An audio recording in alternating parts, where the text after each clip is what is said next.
Let's jump into this first story. Ladies and gentlemen, last night, Republicans won. And then I wake up in the morning and all the conservatives are angry. They're saying that this was an unlosable election and we did so poorly. And I'm seeing all these leftist personalities cheering and screaming like, oh, no red wave. And I'm just like, I don't understand. The Republicans won. Like, they won. They won. And there's likely more winning coming. I get it. Republicans wanted a bloodbath. But instead, they got a victory. So now, this is great. Biden says he won't change anything after a successful night for Dems. Does intend to run in 2024, and it will be fun watching Don v. Ron taunts press. Okay, he's not going to change anything. That's not the message that people wanted to hear. The message that people want to hear is things are going to get better. But things are bad. And for a variety of reasons, people are willing to vote Democrat, and a variety of really weird reasons, like they voted in the dead guy. But I don't think people want. I think people used to be engaged in politics because they wanted to get a glimpse of a better world. But that's the washing powder version of politics. I think people are well into bitterness. I think people want to see the bad guys bleed. I think that people want to see the bloodbath that you're talking about comes not from a desire to reimagine the world in a better way, because I think people are losing hope in that. I think people want to see their antagonists suffer. I agree. I agree. And the reason for the Republican frustration is that they were expecting a rare moment of catharsis, which is not granted often to people with right-of-center politics, a moment in which they could reassure themselves that sometimes justice is done, that the universe is capable of delivering a true justice where it is warranted. And they were robbed of that. So what was stolen from them was not some kind of washing powder commercial glimpse of a better future. What was stolen from them was revenge. Yeah. Because these people don't feel like they've been out of power, and that's a shame. They feel like they articulate their feelings now in very religious terms, and they talk about their enemies in terms of demons, devils, and Satan, and the way in which they express themselves. I think the sunk emotional cost that they had attached to the midterms as a moment when they could reassure themselves that maybe there was, maybe there was still some glimmer of. But they won. Well, not really. But they won what they needed, the House. No, what could they have done better? What could they have gotten? It was a bog standard or slightly unimpressive midterm in which the usual swing occurred. That is not what Republicans were expecting. Right. They wanted not what they were hoping victory. for. That's not a victory. When something happens that always happens, that happens whether you campaign or not, that happens whether you do anything or not, that's not a victory. People perceive that as a kind of as a sort of almost like a weather event, It's just part of the natural cycle of things. Yeah. There was no victory because there was nothing above and beyond what the ordinary course of a midterm election. I understand what you're saying, that they needed something that proved something symbolic and something of meaning. They just wanted the people who they feel are tearing the fabric of their civilization apart, doing all kinds of things that we'll talk about in the... to suffer. They wanted to see the I forget what the Conan quote is. I haven't seen it for 25 years, but they wanted that. Whatever the first bit is, the lamentations of their women. They wanted shrieking. They wanted the 2016 energy. Right. They wanted to see liberals panic. But that's nebulous in the sense that it's atavistic. No. Look, it's atavistic. It's fundamental. By winning the House, there can now be inquiries, investigations. Nobody cares about winning the House. Right. So listen. Nobody cares about winning the House. The entire Republican base is now at peace with the fact that elections are theater. Retribution, for them to feel the satisfaction, is simply their choice. They got what they could get. Now, I suppose they wanted to see a tremendous landslide victory. They didn't get what they could get. Which wouldn't have changed anything procedurally. It would have felt good. No. Well, I would just add they didn't get what they could get. They rightly intuit that they were robbed of this victory by people who should have had their backs. But what's the victory? What does victory look like? They wanted to see their enemies humiliated. Right. And they didn't. And the only reason they're not being humiliated is because Republicans are acting like they lost. No.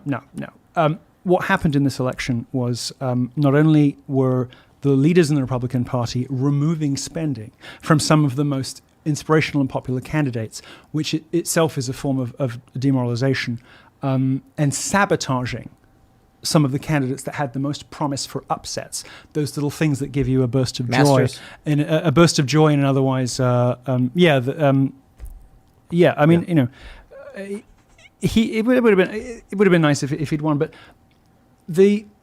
what they correctly intuited is that this was another example of the powers that be in the Republican Party leaving money on the table, actively sabotaging the candidates that the base likes most because they hate them. And they are right about that. That's what happened. The powers that be in the Republican Party sabotaged some of the candidates that were the most popular with the base, and changed the result of some of those elections through removing millions of dollars in spending.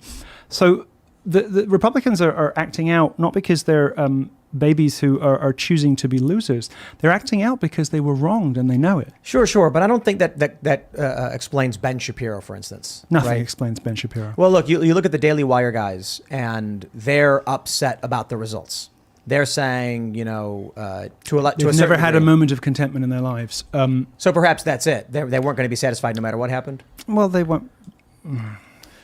All sorts of things. Well, just really quickly, I really wanted to butt in and make a point I'll put it like here. this. They won't be happy until a quite different flag is flying over the White House. Yeah, but the midterm elections are usually a referendum on the president's term.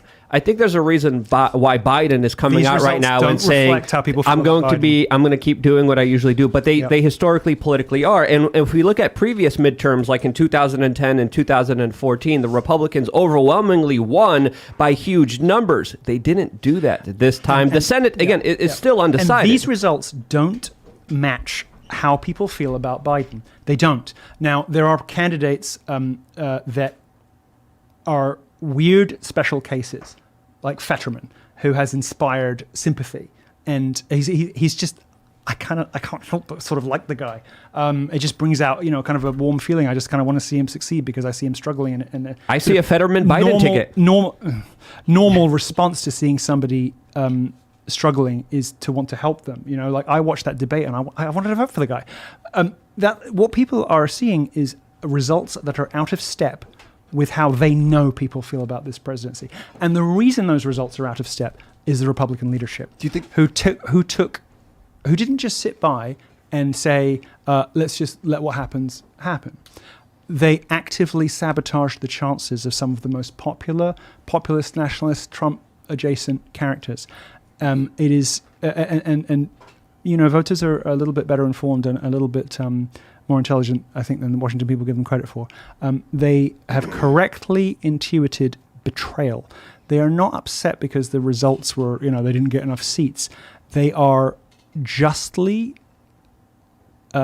incensed and indignant because they know that they have been betrayed by the people they pay to have their backs. Do you think that the Republican Party should split in half or split apart? I think the country should split in half. I'm very much in favor of a national divorce. The Republican Party is an entity that survives despite failing to understand how to talk like human beings, how to talk to human beings, and how to reflect the concerns of the voters who, out of the indefatigability of the human spirit, keep hoping for the best and voting for them anyway. The party is not fit for purpose, and if it doesn't reinvent itself in Trump's image, it doesn't deserve to live. Trump or Ron DeSantis? That's going to be the big debate here as well. I don't think anybody is seriously in favor of DeSantis unless they're paid to be. I strongly disagree with you on that, but that's going to be a topic we're going to be discussing here in a little bit. If you're on Meghan McCain's side, you're on the wrong side.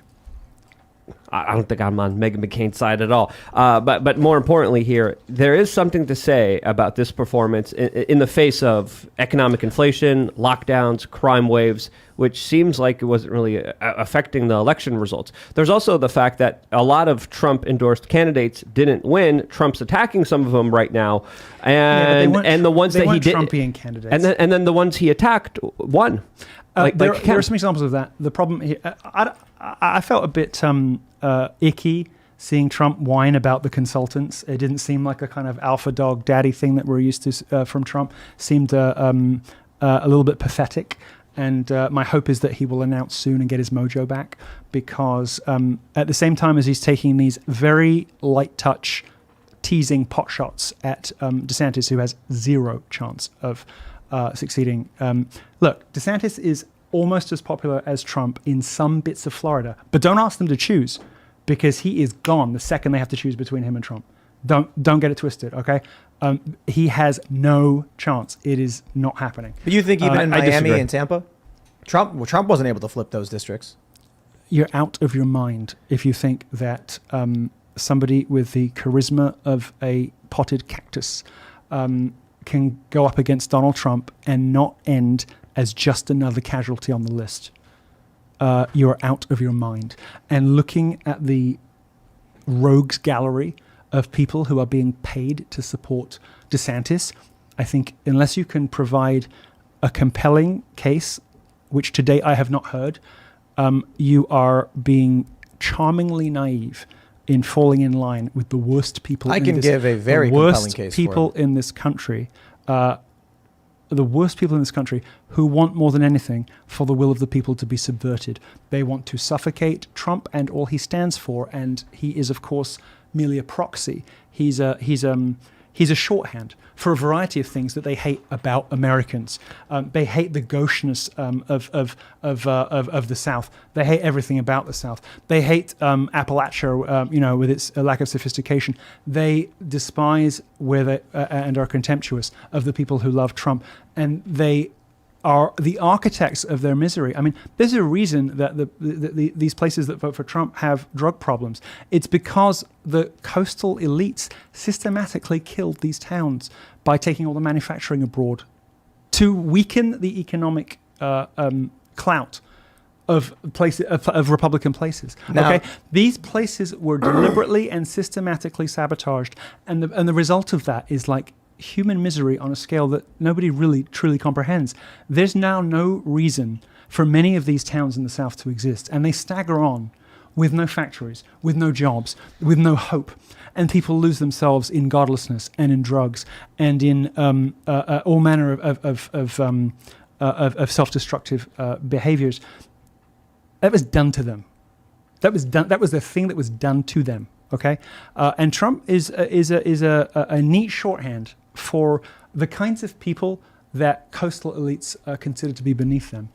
And the DeSantis project is about ensuring that Trump was a temporary, unfortunate blip, never to be repeated, because they think they have the right to determine that. They think they have the right to dictate that. I don't think that's going to pan out for them. I think they're going to continue to be humiliated, just as they have been every time they've tried this since. Let me ask you a question. I would love to hear your case for DeSantis, because absolutely. But my first question would just be, if we took Trump and DeSantis and we made a Venn diagram of everything they agreed on, what are the differences that you see that DeSantis doesn't have? That what is that X factor that Trump does have that you're talking about? Well, you just said it.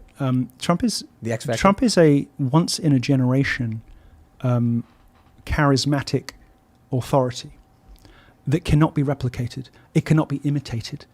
As somebody who has a little slice of that kind of charisma myself, and has experienced a retinue of desperate clingers and imitators in my life, I can tell you it never pans out trying to, just snatch the bits that you can stomach from the guy everybody loves, and otherwise keep serving your special interests. Well, Trump is a look. Whether you believe in God or not, you could express this in terms of ordainment if you wanted to, or you could just say that some people are born with a magical kind of personality that captivates people in a way that nobody else can imitate. In terms of what people are getting from DeSantis, on the other hand, has no identifiable personality at all. Well, sure. But what symbol, policy, feeling do people get from Trump? What victory? You're making the mistake that all politically minded people make, which is assuming that people vote on the basis of policy. I said feeling.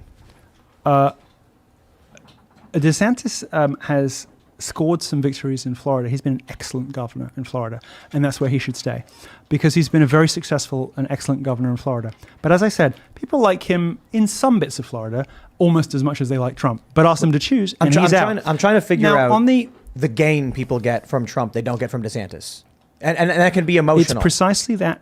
It's precisely that magical intangible that you try to articulate and stumble, and then when you go to a rally, you're like, "That's what I was talking about." Kymatics, man. It's vibration. It actually alters DNA. I don't know about that, but sound can change the way people's body structure. That sounds like nonsense, but it's real. It's amazing. That's why music can heal people and stuff. No, so the people's voices definitely not. But there are people who are born with that gift, and they typically find some way in which to express it. Yeah. Some of them become singers, some of them become actors. And saying Trump exudes charisma doesn't quantify what's happening for us in a way that.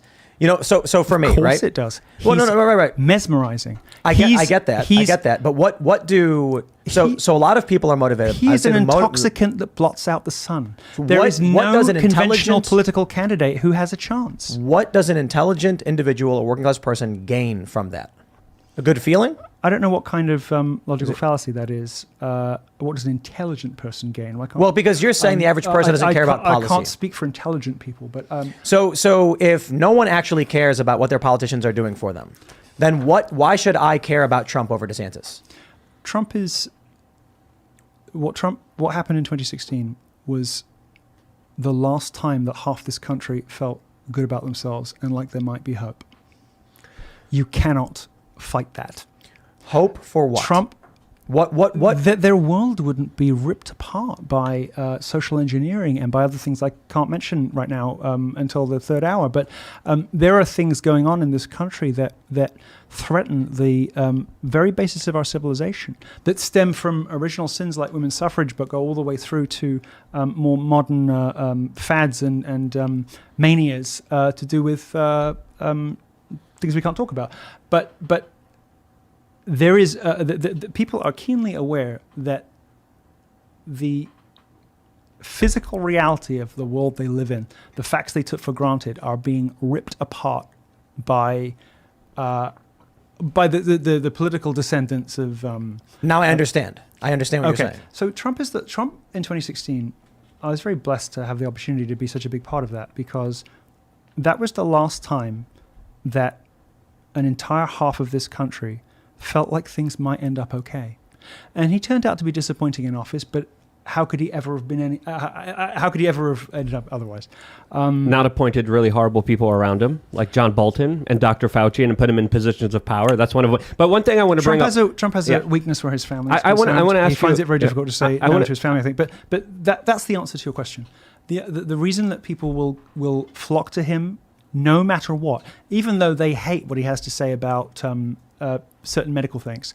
They hate it. They can't understand why he's so proud of it. They can't understand why he never shuts up about it. They just want him to stop. And it's like, do you know who your base is, bro? But they'll forgive that and everything, because he was the last guy that made them feel like justice and hope was within reach. I'll try and quantify it the way what I'm basically hearing is that there are dark forces that are destroying the fabric of this country. Donald Trump stood in front of that and put a fist up to stop it. And said it might not be too late. So when Christianity comes into Europe in the Middle Ages, right? Its real innovation is a sort of joy and happiness that's not fueled by self-indulgence and self-destruction. So pagan societies, people losing themselves in music and substances. There's always kind of a cost attached to that kind of ecstasy, right? You get yourself caught up in some kind of hypnotic pagan, trance thing. The nearest cognate we have these days is drug-fueled EDM raids, and it always comes with a cost attached. There's a price to it. When Christianity comes in the Middle Ages, you suddenly see like intensely religious people singing and dancing. They found this way to be happy that doesn't involve killing yourself. In some sort of slow motion suicide, people who are full of the joy of the incarnation, and you have gargoyles pulling faces on cathedrals. You have religious people with smiles on their faces. one of the emotional the capstones of Western civilization is that joy. Another characteristic of our artistic tradition is yearning or longing, right? Most great works of art are about reaching for something, about that sort of romantic frustration or whatever. But one of the sort of the emotional building blocks of our civilization is joy in Christ, happiness for its own sake. I don't think anybody could plausibly claim that society is getting happier and more joyful. What we've seen with runaway school marmishness and restrictions and regulations, the kind of intolerable and oppressive conditions under which some people, valiantly continue to labor, is a gradual suffocating of a joy. There's nothing recognizable as comedy on television anymore. Well, just really quick, I'll be quick. Sorry. That gradual erosion of happiness, people feel that. They're aware of it. They won't articulate it in the way that I did, but they're aware of it, and they know that the last time that something good happened was this crazy guy that they remembered from a TV show who suddenly inspired them with confidence that maybe it wasn't too late to beat back the hordes of hell. Yeah, it could be also the loss of religion and the overindulgent society that is being prioritized by big tech social media. But when I want to specifically talk about Trump, because I did agree with a lot of things you said, specifically that he does have a cult of personality. He did represent an idea that was going to help the American middle class. That's a demeaning minimization of what he had. Cult of personality is never a compliment.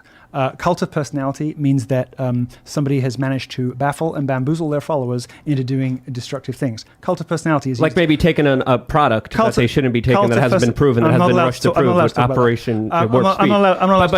But I just want to specifically get to the point of what happened today, because Trump's messaging doesn't look strong today. He came out and he talked about how he got more votes in Florida during his election. He talked about how one of his endorsements was wrong, and he openly threatened Ron DeSantis on Fox News, saying specifically that DeSantis is going to hurt himself badly if he runs, and that he has some kind of dirt on him that his wife doesn't even know, that he's going to release to the general public. This doesn't seem like a unifier or someone who's going to bring the party together and help the party overall. It seems like he's looking out for himself. Let me add one Even point. Picasso had a blue period. I mean, Trump is permitted a wobble given what he's been subjected to. He spent the past year just nonstop talking about the past. And when people want to hear I agree, and I think it's a mistake. Yeah. And I think that he currently sounds pathetic, and I think that he needs to fix it real quick. But let me tell you, the moment that guy that gets his mojo back, there isn't anybody else on the field. And you best believe that will happen. That's a video we should make. Seamus. Trump got his mojo back. You best believe that will happen shortly after he announces, when he has kind of, I think, emotionally reinvested in the fight. But this is a guy who... Art of war. Make your enemies think you're weak when you're strong, right? Is that what it is? I don't know if Trump thinks in those terms. I don't know if he's... I'm only half kidding. I don't know if he's read a book, but I don't know if he's read his own. But he doesn't need to, because he has that gift that a couple of people per generation have, which is when they're in a good spot and they're firing all cylinders, they just have an atavistic, reflexive, natural understanding of their people, and he's an interesting anomaly, because typically you see this in Europe, where there are more explicitly established class systems, right? So class operates in America, but everybody pretends it doesn't exist, which is why you don't really understand half of what's happening. But there's a weird affinity between the aristocracy and the working classes in European countries that retain some vestige of aristocratic systems. And it's something to do with the fact they live in the same places. They both live, rurally in the countryside.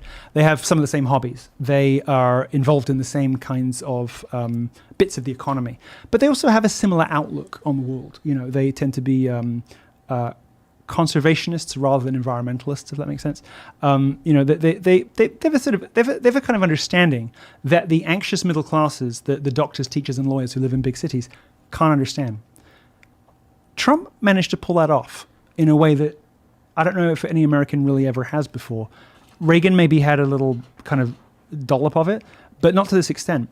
Trump, perhaps because of his ludicrousness, his putting his name in gold on the side of his buildings, on his plane, the sort of extravagant and yet at the same time kind of mid-brow, mid-market version of opulence that he was showing people set him so far apart from ordinary people that he just managed to form this kind of like weird but real bond in a way I've only seen previously in these vestigial class systems, and it's something to do with the fact that when he's listening to his own instincts instead of certain family members and like Ivanka Trump that told him to bomb Syria. Well, her husband is the problem, and Jared Kushner, who represents the establishment and is tied to some really seedy and bad places and people. Well, Steve got fired for the same reason that I'm going to get escorted out of here, is he finds it very difficult not to tell the truth.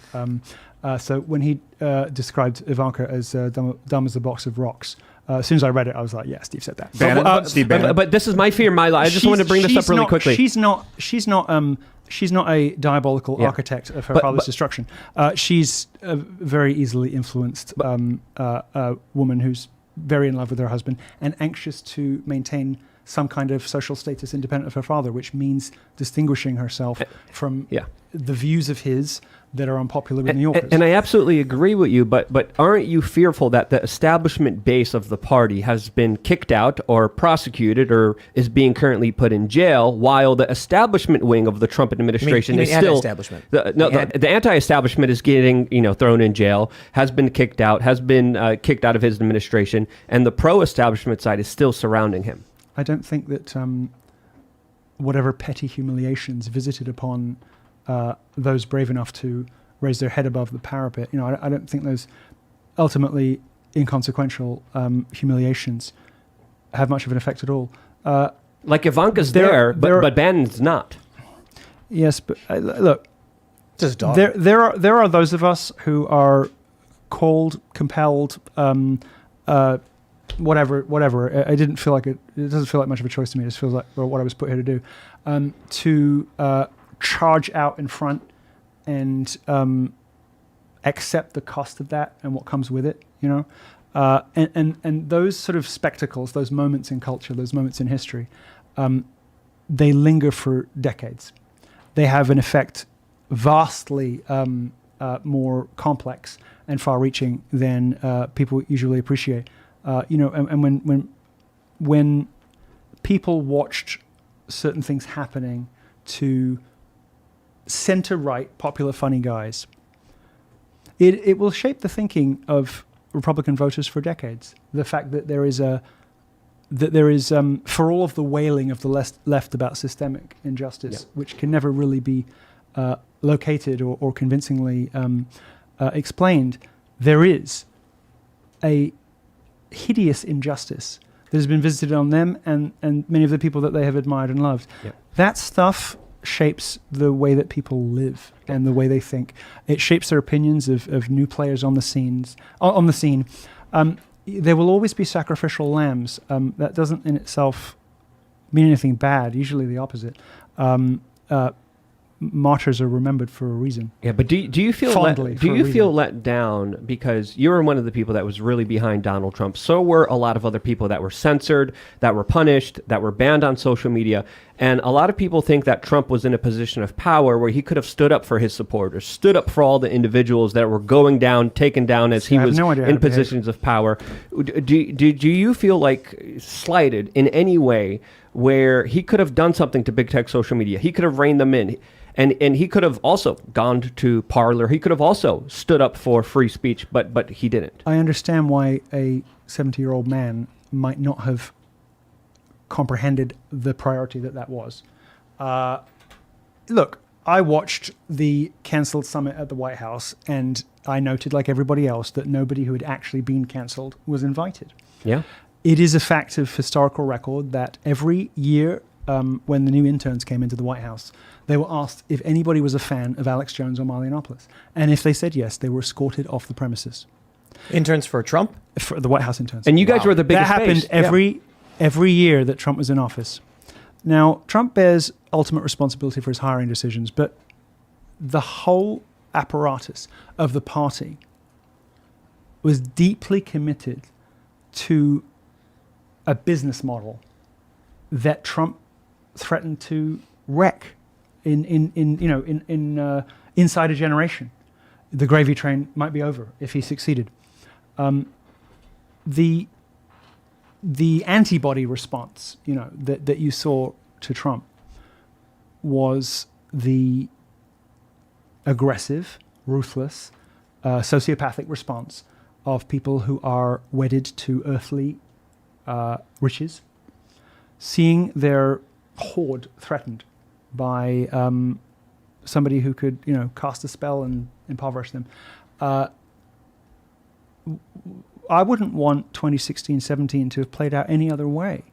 What possible better story is there than of these people who were, it's like, people were robbed of us, it sounds conceited to say, but, this fascinating and exciting corner, well, it wasn't a corner, it was culture really, was sort of wiped out by bad people with bad intentions, and no one was ever held accountable for it, and everybody feels poorer as a result. Without cancel culture, you wouldn't operate under the appalling conditions that you do. I don't know how you do it every day. I couldn't get up in the morning. And I that's why I don't wish for it to go any differently than it did. I think the lasting impression and the righteous indignation that produced is one of the most powerful motivating energies behind the Republican base.